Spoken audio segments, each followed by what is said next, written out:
দুই বিষয়ে আবারও অবস্থান স্পষ্ট করল বিএনপি। আগামী নির্বাচন বিদ্যমান পদ্ধতিতেই চায় বিএনপি। এমনকি কোনো রাজনৈতিক দল নিষিদ্ধের পক্ষেও নয় দলটি।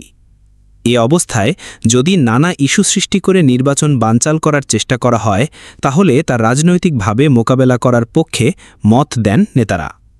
গত সোমবার রাতে রাজধানীর গুলশানে বিএনপি চেয়ারপারসনের রাজনৈতিক কার্যালয়ে দলটির সর্বোচ্চ নীতিনির্ধারণী ফোরাম জাতীয় স্থায়ী কমিটির বৈঠকে এই দুটি বিষয়ে দলের অবস্থান স্পষ্ট করা হয়। বৈঠকে লন্ডন থেকে দলের ভারপ্রাপ্ত চেয়ারম্যান তারেক রহমান ভার্চুয়ালি সভাপতিত্ব করেন।